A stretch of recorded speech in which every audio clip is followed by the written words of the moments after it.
Hello everyone! Ako mula yung Agent Sela and today po is Sunday. Ganito ang kaganapan dito sa Lancaster Park kapag Sunday, Family Day. Ito yung pinaka-favorite kong video. Nag-videohan si Lola at Lolo. Ayan.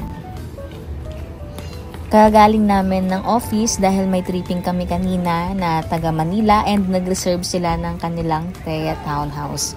And bago kami umuwi, ayan, napadaan muna kami dito at nakakatuwa dahil marami tayong mga family na ka-homeowner na talagang ini-enjoy yung Sunday dito sa Lancaster.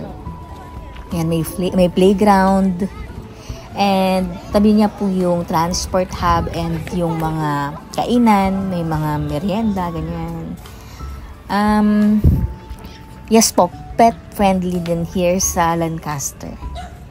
Yan, sa mga interested po kumuha ng house and lot din dito sa Lancaster. Meron na rin kaming condo. Message kayo para ma-help at mag-guide namin kayo sa process. Napakaganda ng Lancaster. See you soon!